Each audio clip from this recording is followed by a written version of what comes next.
네, 오세라비 방송입니다. 네, 오늘은 제가 최근에 일선 한 소방관으로부터 제보를 받았습니다.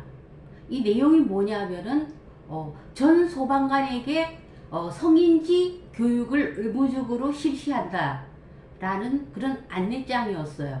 그러니까 당연히 소방관 입장에서는 기존의 어떤 그런 그 4대 의무 교육을 받고 있죠. 성희롱, 성폭력, 가정폭력, 성매매 이런 그 기존의 그 전 공무원들이 받고 있는 그런 그 교육 외에 성인지 교육이 다시 추가가 된 거예요.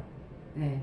그래서 굉장히 이 소방관은 저에게 어떤 그런 그 하소연 비슷하게 하더라고요. 그래서 제가 이제 그 안내장을 받아서 읽어보니까 전 소방관까지 확대를 해서 성인지 사이버 교육을 받아요. 근데 사이버 교육이라고 해서 이것이 뭐 그냥 대충 하는 것이 아니라 적어도 4과목 중에 한 과목 이상은 90% 진도율을 보이고 온라인 시험을 봐요.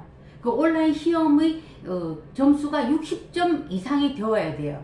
그러니까 이제 엄격하죠. 시험 공부를 해야 되는 거죠. 네. 그래서 과연 정말 그 현장에서 자신이 목숨을 걸고 화재 진압을 하고 인명 구조를 하고 자신이 목숨을 담보로 하는 거거든요.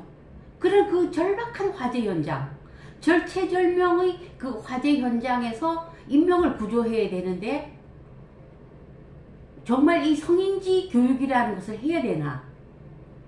이것이 과연 실효성이 있을까라는 그런 의문점도 함께 이제 제기를 했어요. 이제 이 성인지 교육이 왜 이 전 공무원으로 확대되었냐 하면은 얼마 되지 않았어요. 최근에 2019년 6월 달에 정부의 국무회의에서 전 공무원에게 성인지 교육을 확대한다라는 것이 시행령이 통과가 되었어요. 이제는 그 법적으로 규정이 가해진 거죠.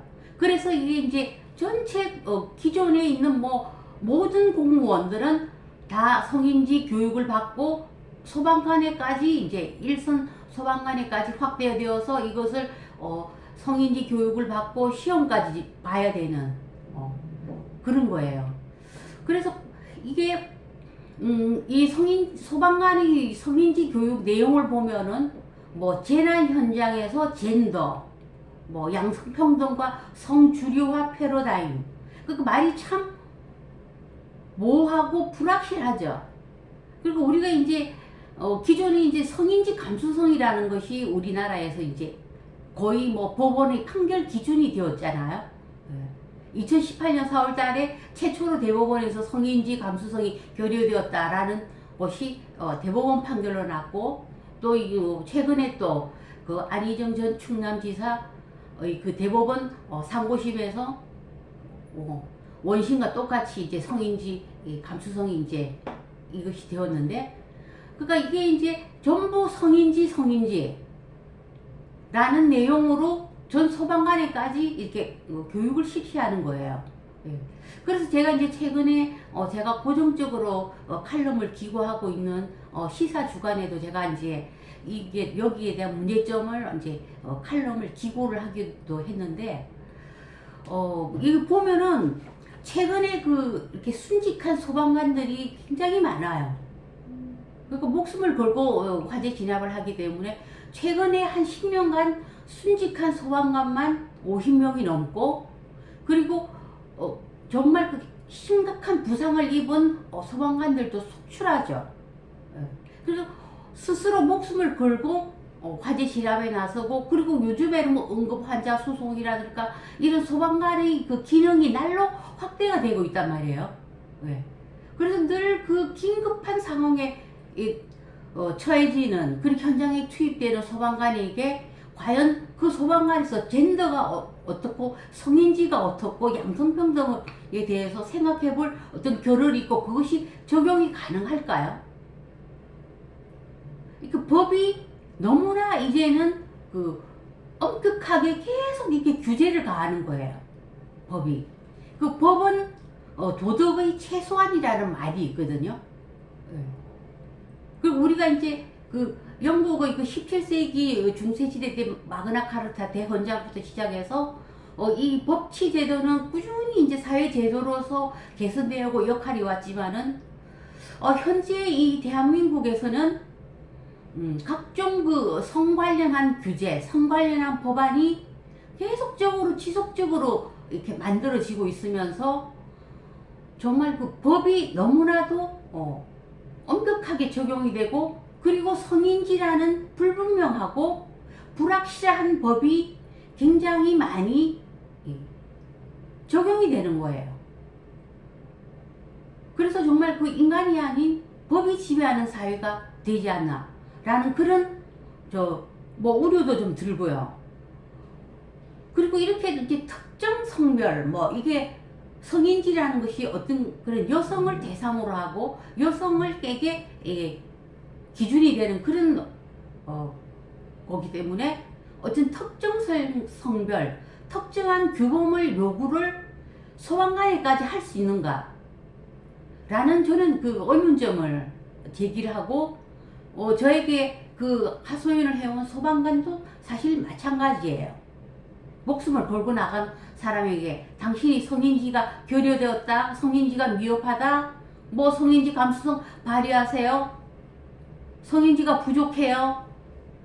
그게 과연 그 효능이 있을까요?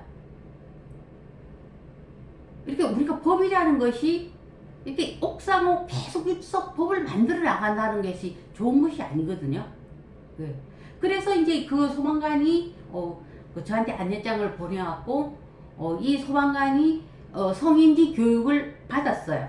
받고 나서 그 내용을 또 저에게 또 전달을 해왔어요. 그래서 몇 개의 그 사진을 찍어서 이렇게 보내왔는데, 역시나 저희가 이제 늘 익히 알고 있는 그런 내용이었어요. 그 여자라서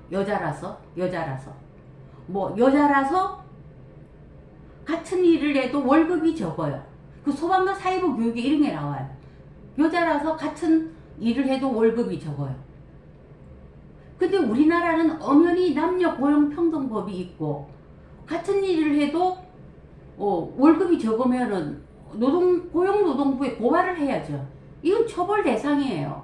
어디에서 같은 일을 하는데 월급이 적습니까? 단 같은 일이라도 어떤 그런 근무 기간, 또 노동 시간, 또 어떤 그런 그 교육 정도, 노동의 강도, 이거에 따라서 또 틀린 거죠. 그거는 다 차이가 있는 거예요. 단순히 그것을 같은 일을 하는데 월급이 적다, 여자라서.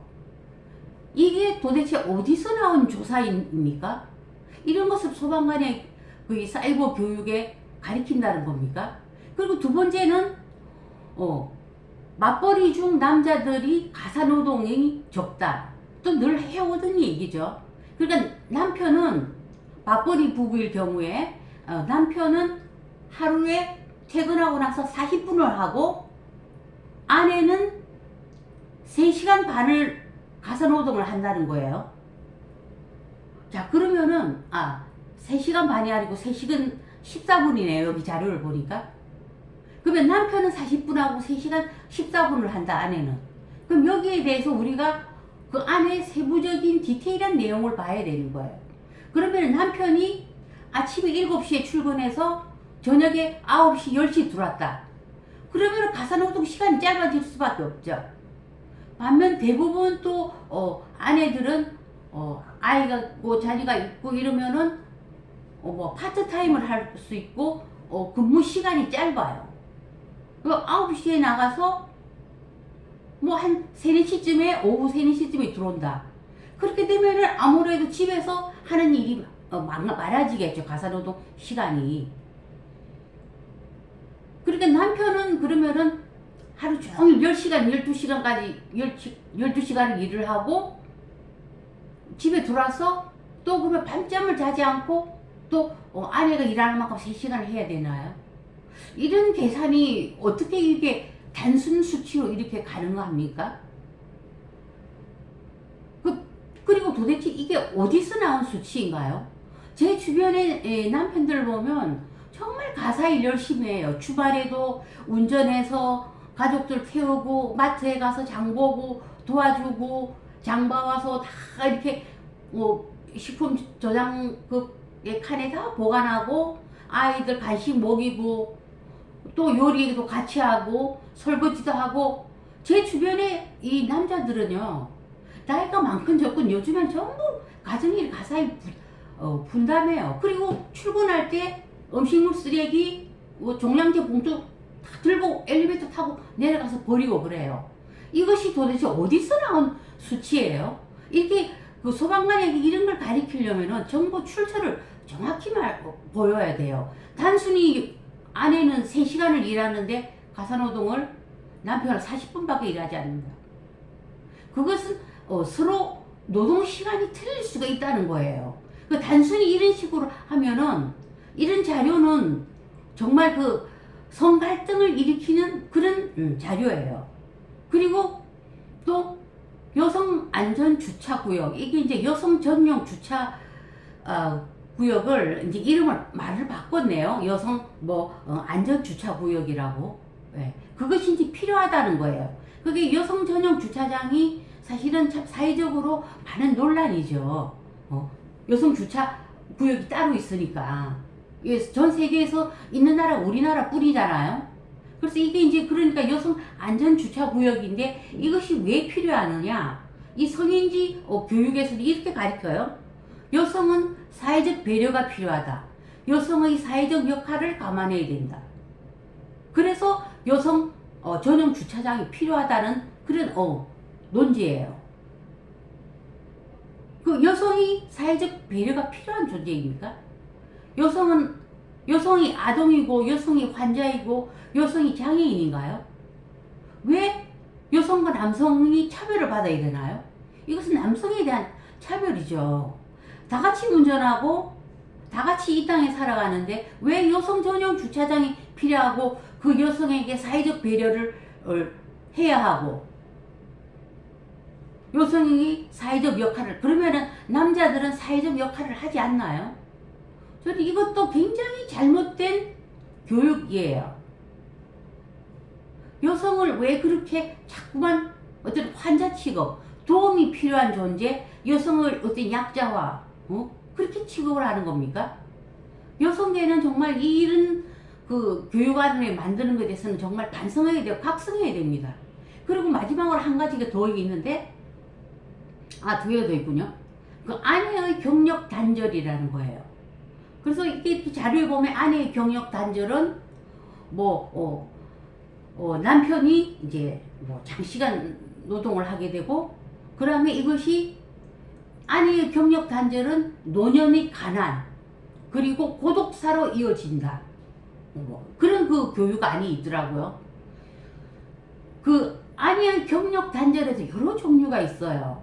요즘에 그 전업주부들, 남편이 정말 그 좋은 직업을 가지고 급여가 1,000만원, 2,000만원, 연봉 2억 그런 남편이 늘 둔 아내들은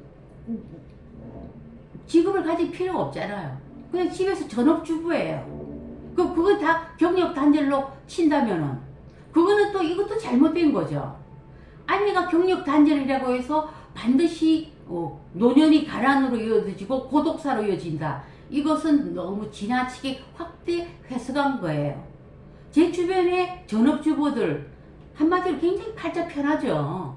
골프 치고 맛있는 거 먹으러 다니고 문화센터에 가서 배우고. 그럼 그 사람들 다 경력 단절이잖아요. 그 사람들이 불행한가요? 얼마나 삶이 윤택한데요. 그 사람들이 노년이 가난인가요? 시간 많은 그 경력 단절 주부들은 재테크도 굉장히 열심히 해요. 얼마나 주식 투자도 많이 하고 부유하게 사는데요. 그것이 어떻게 노년이 가난으로 이어지고 고독사로 이어집니까? 정말 이 여성가족부에서 만든 이 성인지 교육안이 정말 웃음이 나오지 않을 수가 없어요. 그리고 끝으로 이제 역시나 국가별 성격차 지수를 또 얘기를 했더라고요. 그러니까 우리나라는 또 꼴찌예요. 르완다, 필리핀이 상위예요. 이거 성격차 지수죠. 이거 성평등 지수가 아니에요. 우리나라의 그 성평등 지수는 UNDP, 가장 공신력 있는 국제기구인 UN에서 해마다 발표를 해요. 우리나라는 몇 년째 세계 10위, 아시아 1위 성평등 국가예요. 그런데 이것이 이제 WEF, 세계경제포럼, 우리가 일명 다보스 포럼이라고 부르잖아요. 거기서는 성격차 지수를 발표를 해요. 이것은 성평등 지수랑 달라요. 왜 르완다가 상위에 있을까요? 르완다가 세계 4위인가 그렇고 우리나라는 110몇 위예요. 이것을 중고교생 참고서 교과서에도 다 이런 식으로 실었어요. 성격차 지수는 그냥 전체 남성, 전체 여성과 그냥 똑같이 경제적으로 나눈 건데, 르완다 같은 경우에는 제가 정말 여러 번 얘기했어요. 르완다는 37년간 내전을 한 나라예요. 그래서 남성들이 거의 몰살 당하다시피 한 곳이에요. 그래서 남자들 인구가 굉장히 적어요. 남자는 전체 인구의 30%고 여성은 70%밖에 되지 않아요. 그리고 신체가 건강한 그 르완다 남성들은 다 유럽으로 어디로 다 나가요. 그리고 르완다 자체가 산업이 발달하지 않기 때문에 남자들이 산업 전선에 나가서 일을 할 수가 없어요. 실업률이 너무 높기 때문에, 일을 할 곳이 없기 때문에 다 그나마 또 다 나가요. 그래서 남성들 인구가 30% 가까이, 겨우 30% 가까이 돼요. 그래서 여성들이 경찰도 하고 군인도 하고 공무원들도 하고 또 뭐 수공예품들 만들어서 또 생산도 하고 그래요. 그럼 그런 나라와 우리나라가 같습니까? 그리고 필리핀도 우리나라보다 아주 상위에 있어요. 필리핀도 마찬가지죠. 산업이 발달을 하지 못하고 그렇기 때문에 남성들이 직업이 없어요. 그 필리핀 가정부들이 세계에서 가장 많이 나가잖아요. 그 여성들은, 필리핀 여성들이 다 일을 해요. 그냥 아무 일이나 다 해요. 남자들 할 일이 없어요. 할 일이. 공장도 없고 산업시설에 취업을 할 수가 없어요. 그래서 단순히 그런 경제적인 격차가 있단 말이에요. 그 우리나라는 여성들이 얼마나 많이 진출을 합니까? 대학도 여성들이 훨씬 진학률이 높고요. 벌써 남학생과 여학생이 10% 가까이 차이 나요. 여자들이 그만큼 대학 진학률도 높고, 인구도 우리나라 여성들이 이미 앞질렀어요. 그래서 이런 성격차 지수를 이게 성인지 교육에 넣으면 안 돼요. 유엔에서 발표한 성평등 지수를 넣어야 돼요. 거기는 우리가 여성가족부 홈페이지도 들어가면 있어요. 대한민국은 아시아 1위 성평등 국가다. 여성가족부 홈페이지에서 보듯이 그렇게 얘기를 해놓고, 이렇게 성인지 교육, 학생들 그 참고서 책에 전부 이렇게 성격차 지수, 우리나라가 맨 꼴찌인 것을 치르면 어떡합니까? 이것은 한마디로 이것은 거짓부렁이에요. 거짓이에요. 거짓. 이런 잘못된 교육 자료를 가지고 왜곡하고 이런 식으로 교환을 한다는 거. 사실 그리고 이제는 속지도 않아요. 이런 시대착오적인 교환을 가지고. 계속 소방관이 사이버 그 교육 내용을 보내오면서 기가 막히다는 거예요. 정말. 응? 여자라서 급여가 적어, 여자라서 가사노동 많이 해. 이것은 아니라는 거예요. 저는 소방관에게까지 왜 성인지 감수성, 성인지 교육을 이거 의무적으로 실시하는지 정말 의문입니다. 그리고 제발 좀 그 여성가족부, 그리고 또 한국양성평등교육진흥원 이 교환 좀 현실에 맞게, 그리고 미래지향적인 그런 교환으로 바꾸기를 저는 강력히 촉구합니다. 너무나도 시대착오적이에요. 너무나도. 네, 이상 오세라비 방송이었습니다.